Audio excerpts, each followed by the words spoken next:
Hey, what's up, guys? This is Landon here at CBI Bikes. Today with us we have our very own Dugan Merrill. We're going to be talking about Dugan, his career in racing, and then just going over a few other things. Anyways, we hope you enjoy today's episode. Without any further ado, Dugan, take it away. All right, so as you guys know, full name is Dugan Merrill. Been racing basically my whole life. I mean, I've raced dirt bikes since I was the age of 9. Raced those until probably about the age of 17, but in between I kind of used mountain biking as a cross-training effort. A lot of people were doing it back in the day and still are today. And then just kind of fell in love with the mountain bike side of the spectrum. So I did that kind of when I was age of 15 is when I actually took it seriously. And then I loved it so much that I just ended up kind of quitting dirt bike racing and then continued racing what we call Enduro. So for those of you who don't know what Enduro is it's kind of a mixture of what I call at least downhill and cross country. So you have multiple what they call stages, which is your timed segments, which is predominantly downhill. So you'll pedal from the bottom of the course up to the top of a mountain. That segment is not timed, and then you'll race down the hill, time back out, and then just repeat that process, sometimes up to 6 to 8 times. It can be a 1-day or a 2-day event, just kind of depends on what the race organizers want it to be.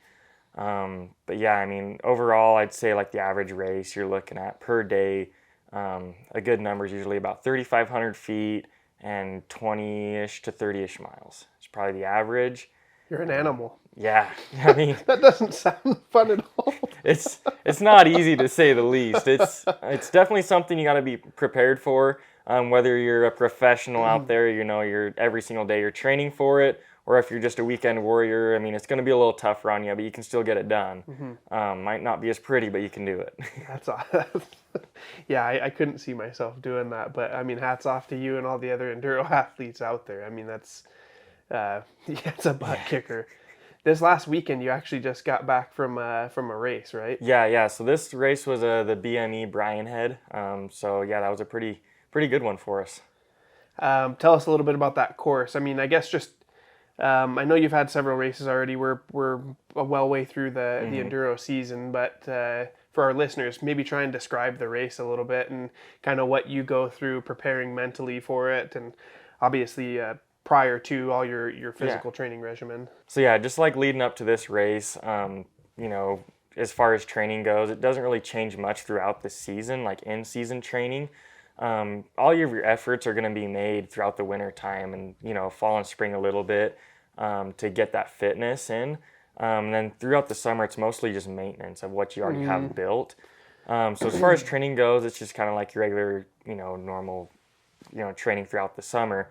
But for this race, the one that made this one a little bit more different than, say, some of the others, is this one had 2 big backcountry stages and then 1 lift serve stage.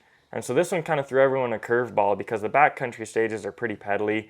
They're going to be roughly 10-minute efforts, pretty pedally again, nothing too crazy back there. But then they threw in a curveball with the finishing stage is going to be going down the face of Brian Head Resort, which is going to be one of their more technical trails, if not the most technical one there.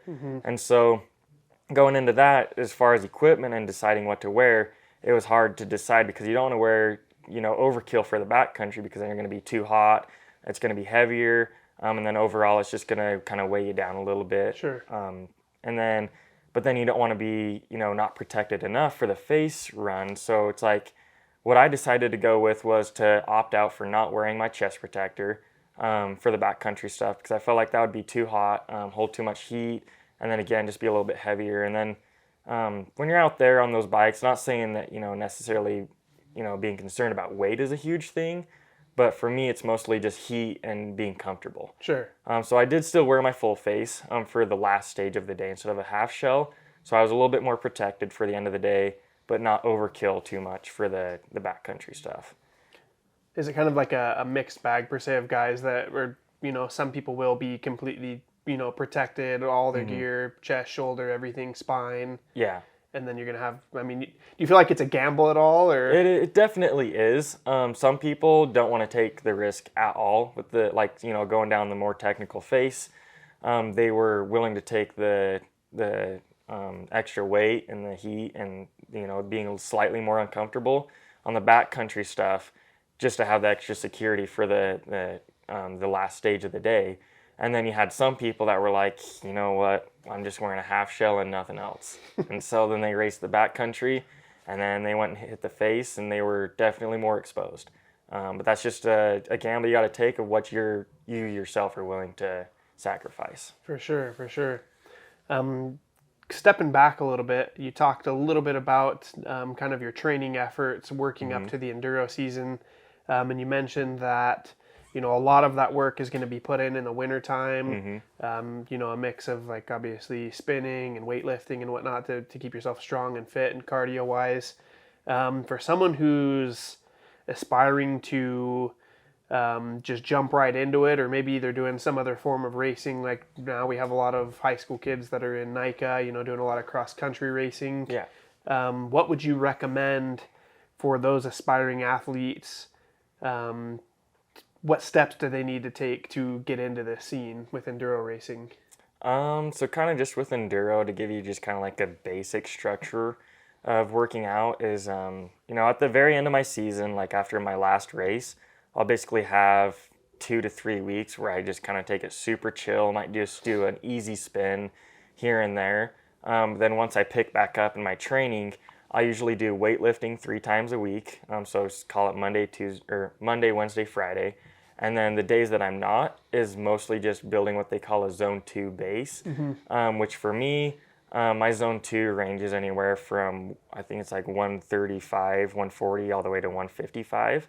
And what that does is it just builds your blood vessel system, basically just like expands it so you can pack more oxygen into your muscles more efficiently.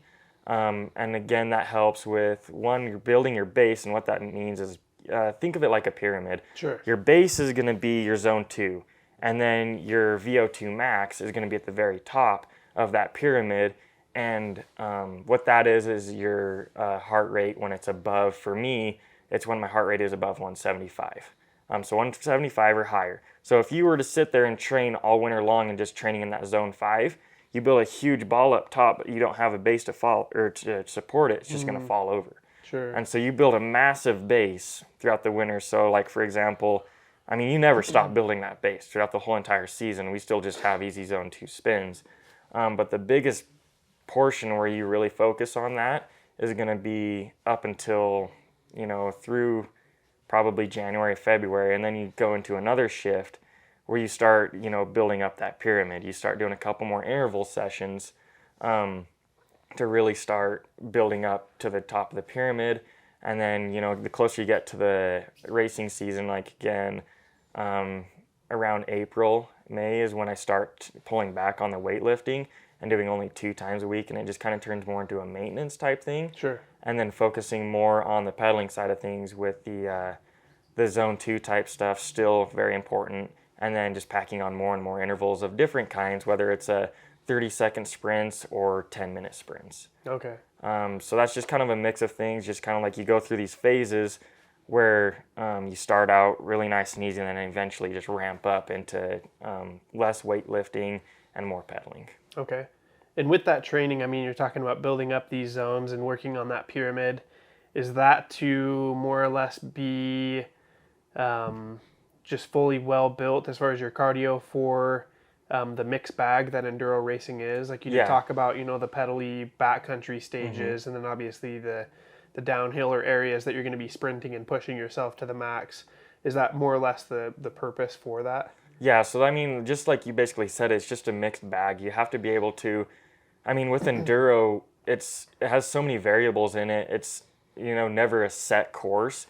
So it's different from road racing. It's different from downhill.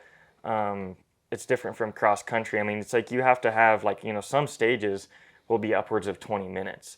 And you have to be able to have the fitness and the strength to not only be able to push, that full 20 minutes, at a sprint, but also, say you're pushing at 80% is what you would call like your race pace, your effort, I should say. And then within that gradual descent, you might have a punch climb or two that you have to put out extra effort and to be able to still sustain the effort throughout the rest of the course.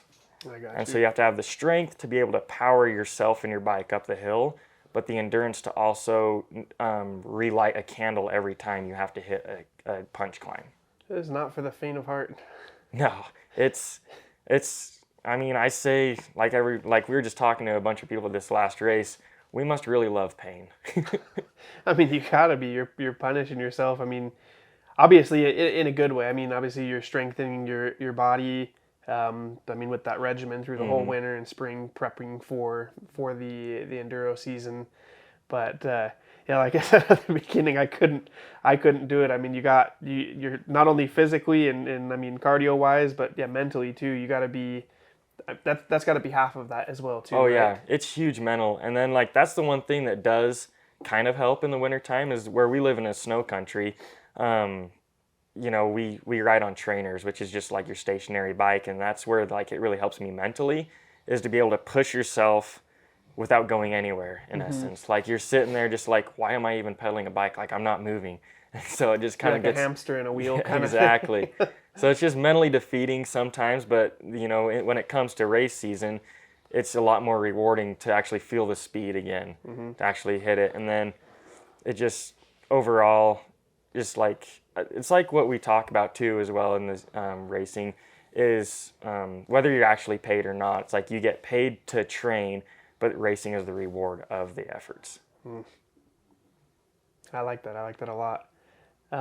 What keeps you motivated? I know you've been doing this for several years, and obviously you go through ups and downs and have good races, bad races, you know, reward, defeat. What keeps you ticking? What keeps you going every day? Pretty much just being as competitive as I can be. Like, it's just like it's in my blood. Like, I mean, it's like you look at some family members and it's just like, oh, he got his competitiveness from so and so. It's like, it's very much so like that. It's like, my dad, he likes to compete every now and then, but he's pretty chill. But my mom, she's definitely competitive. And it just like, it goes along that whole side of the family. So it's like, I would at least like to think it comes from the bloodline and the personality traits and everything. So it's definitely in there somewhere. For sure. You also have, I mean, your younger brother who's racing too, also an ambassador for us. Oh, yeah. Does that lead to the competitiveness even more so? I know you guys train together, but in every family, I mean, me being the oldest too in my family, I know there's always a sibling rivalry per se. Oh, yeah. I mean, and especially now more than ever. He's matured. He's, you know, grown up. He's definitely a young man. And he's right there with me. Like, we have sections where it's like I'm a little bit better, he's a little bit better. When it comes to the end of the day, we're within seconds of each other. Like we were comparing times this last race, and I think I only beat him by like 2 seconds on like a whole 40-minute race. Yeah. So it's nip and tuck to say the least. For sure, and he's got to be constantly kind of I'm coming for you kind of thing. Oh yeah, right? and I'm the same way. It's like, you know, where we have live timing, especially you get done with the stage, you look at your phone, you're like, oh, he beat me by 2 seconds. You go into the next stage, and then you give it everything you've got, and all of a sudden, like, oh, I beat him by 3 seconds. And it's just an endless cycle, which is good, though, because it helps us, you know, create that snowball effect where, you know, we just keep pushing each other until, you know, we just progress instead of pulling back. Because sometimes if you don't have that, you know, competitive drive with someone, you know, you're training with, you know, especially where we live under the same roof, we eat the same food, sleep in the same place, you know, train together, whether it's in the gym or on the trail. It's like we're basically, in essence, the same machine at this point. With that being said, do you think that you would enjoy enduro racing or be as dedicated to your training without having him there to help push you? I mean, it's like, for example, he was injured the last 2 years, just, you know, shoulder injury, knee injury. It definitely still took a toll on me because going through we've been racing for roughly about 8 years at this point. And having him all the way up until about 2 years ago, and then all of a sudden just having a big part of my racing taken out, I kind of had to reevaluate and find my drive as to why I kept racing and, you know, as such. And so, and it wasn't necessarily as fun because you always have to, I mean, it's just like he was my riding buddy. I mean, I was out there, you know, it's always like when you're doing an interval session and he's right on your side, it's like, you know, you're just like, oh, I got to keep digging harder. And I had to find a new internal drive to keep pushing through the training. So for people that are going out maybe just on their own to start this venture, I mean, what advice can you give them? I mean, if they're going out and then maybe don't have that same support that you and your brother are able to give each other, what should they be doing, or what advice can you give them? It's gonna be hard. You're gonna have to dig really deep to get to that point. Sometimes, I mean, if you have access to a family member who can, maybe cheer you on at the top of a thing, or, as you're, riding around on the road, giving you some support of like something like that. If you don't have anything like that, just kind of going back to what every gym member does and put in some earbuds and just turn it up loud. Yeah, absolutely. Last week we had Brandon Nelson on. We were talking about kind of his career with road racing, and how here, I guess for people that are wanting to get into it, there's a pretty solid community of people that are into road biking, and that was more or less kind of how he was able to, start off that journey and start growing and progressing. With enduro racing, do you feel, or I guess, is there kind of local communities that people could get involved with, maybe if they don't have someone to train with? Yeah, as far as like riding and stuff like that, I mean, there's plenty of people around this area that, rides basically what we can call enduro, because it's basically what it is just backcountry riding, or even lift serve riding. And the mountain biking community, the nice thing about it, compared to some of the other communities, is they're very accepting. So like if you're new to the whole community, you just barely bought your mountain bike, but you don't know how to get into it, there's plenty of Facebook groups that you can get on, whether it's within this area or, any area. Like even when I was living in Utah, there was Cache Valley Mountain Bike Club. I got on and simply just, met up with some of those guys. And then next thing you know, I had some riding friends to hang out with and go riding with. Or you can go like to Grand Targhee, Jackson Hole. Just everyone's, so open arms and welcoming that they'll accept anybody at this point. That's awesome. No, that's great. Especially for, people wanting to get into it, that it is a big open community. I like that. Well, right now we're getting close to changing gears a little bit. We're getting close to kind of the tail end, right, of the enduro season. What races do you have coming up, and kind of what's your game plan for taking those on? Yeah. So the only race that I have planned left is going to be the Bend, Oregon Big Mountain Enduro Series race. That one's going to be the finale race of that series. So going into that race, just kind of keeping the same mentality, kind of just keeping the momentum rolling from this race to the next. Just keep doing what I'm doing. I just feel like what I'm doing right now is good, as far as physicality, and then the downhill speed is just there as well. So you just have to go into this race more or less kind of like ready to leave it all on the field kind of thing, though, where it is kind of the last one in the series. Yeah, it's the last one. I'm already super competitive, so coming from my aspect, I don't necessarily need to push anymore because I already give it everything I have every race anyways. And if I go a little too much, that's where you can sometimes have issues with crashes, mechanicals, overthinking things. So sometimes just when you find your groove, you just kind of stay in it and just keep yourself mentally in check. For sure. No, that makes plenty of sense. Well, we're excited for you. I mean, you being not only working here for CBI Bikes, but also, I mean, taking everything, representing the shop out on these races. We wish you the best and tons of luck, obviously, in this last race. I mean, if anything, we obviously rooting for you to win. Yeah. So thank you again for coming in today, talking with us. Thanks for everyone who tuned in. We appreciate you guys. Make sure to tune in to CBI Bikes Tailgate Tales. Every Monday, we'll be posting a new podcast for those on YouTube. Again, thanks for watching this video. Make sure to check out our other social media, CBI Bikes on Instagram and Facebook. As well, for any of your mountain biking needs, hit us up on our website, cbibikes.com. Thanks again, guys. We'll catch you in the next one.